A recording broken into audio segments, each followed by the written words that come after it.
नमस्कार, आप देख रहे हैं भारत 24। मैं हूं आपके साथ पूजा। रुक करेंगे इस वक्त की तस्वीरें सीधे हरिद्वार से। आपने देखा कि गुरुकुलम का उद्घाटन करने पहुंचे राजनाथ सिंह। ना जाने हमारी कितनी पीढ़ियों ने भारतीय संस्कृति के को इंफीरियर मानते हुए शिक्षा ग्रहण की। इस इंफीरियरिटी का कुछ ऐसा कॉम्प्लेक्स था, एक ऐसा भाव था कि हम सिर्फ राजनीतिक रूप से ही नहीं बल्कि मानसिक रूप से भी गुलामी के शिकार होते हैं। विदेशी आक्रमणकारियों ने जिस शिक्षा व्यवस्था को लागू कराया उसमें भारत को हिकारत भरी नजरों से देखा गया। देवियों व सज्जनों, जब इस देश में ऐसा माहौल तैयार हुआ था उस समय उस अंधकार के खिलाफ ज्योति जलाते हुए स्वामी दर्शनानंद जी ने इस गुरुकुल की स्थापना करके जो प्रकाश फैलाया उससे आज तक मैं मानता हूं कि हमारी युवा पीढ़ी यह लगातार प्रकाशित हो रही है।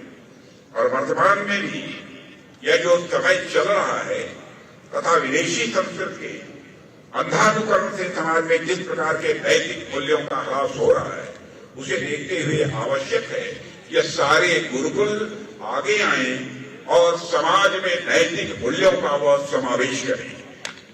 हमें आधुनिक शिक्षा की जरूरत है। इस बात से कतई इनकार नहीं किया जा सकता। देश में जो व्यवस्था चल रही है वह मॉडर्न एजुकेशन, आधुनिक शिक्षा प्रदान भी कर रही है और मॉडर्न नॉलेज के साथ साथ हमारी नैतिक विरासत भी सुरक्षित रहे। इसलिए नए भारत में नए गुरुकुलों का होना भी यह बहुत आवश्यक है, ऐसा मैं मानता हूं।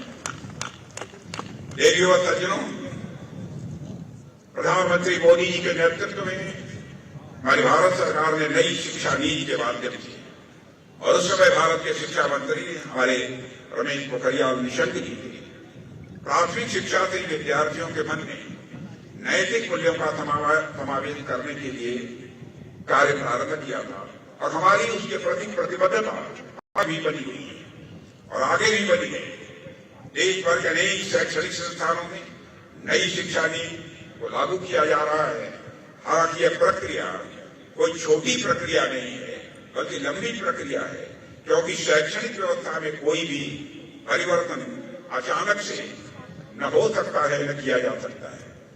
इसलिए इस लंबी प्रक्रिया में गुरुकुल अपनी बड़ी महत्वपूर्ण भूमिका निभा सकते हैं और इस भूमिका का निर्माण करते हुए जिस प्रकार से पतंजलि योगपीठ ट्रस्ट एक विशाल एवं श्रेष्ठ गुरुकुल की स्थापना करने की दिशा में आगे बढ़ रहा है, वह मैं मानता हूं कि हमारी भारतीय शिक्षा व्यवस्था के लिए एक बहुत ही शुभ संकेत है।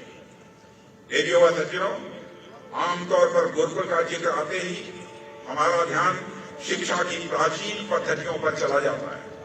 कुछ लोग तो आज भी किसी नदी किनारे किसी कुटी में गुरु और शिष्यों की सभा को ही वह गुरुकुल समझ लेते हैं। गुरुकुलों को विशुद्ध रूप से यज्ञ और तप आदि से यह जोड़कर देखते हैं। आज भी मैं मानता हूं कि यह सब बातें सही है।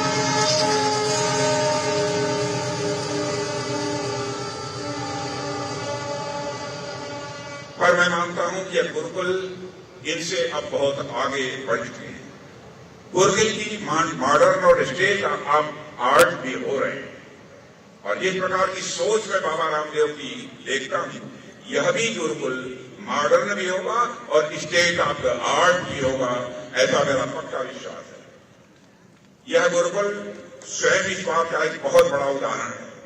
इसलिए अब बदलते भारत और साथ ही बदलते समय की यह मांग है कि गुरुकुल पारंपरिक शिक्षा के साथ साथ स्वयं को इमर्जिंग और कटिंग एज टेक्नोलॉजी जैसे आर्टिफिशियल इंटेलिजेंस, क्वांटम टेक्नोलॉजी जैसे क्षेत्रों में भी यह आगे बढ़ाएं।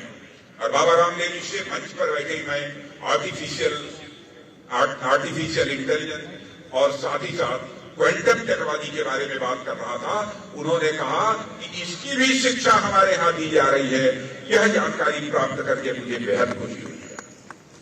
न सिर्फ इस क्षेत्र में स्वयं क्वांटम टेक्नोलॉजी जैसे क्षेत्रों में भी यह आगे बढ़ाएं और बाबा रामदेव जी से मंच पर बैठे ही मैं कि मुझे बेहद खुशी हुई है।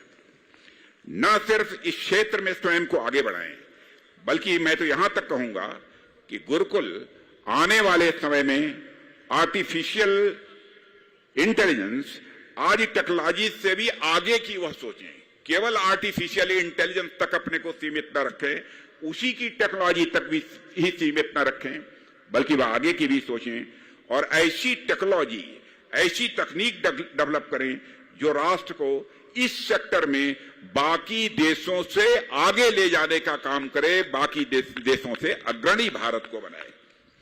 और मेरी यह शुभेच्छा है कि गुरुकुल इस क्षेत्र में भारत के बाकी शैक्षणिक संस्थानों के लिए मार्गदर्शक की भूमिका अदा करेगा, ऐसा मेरा विश्वास है। और आने वाले समय में गुरुकुल एक बार फिर से भारत और भारतीय संस्कृति का प्रतिनिधित्व करेगा।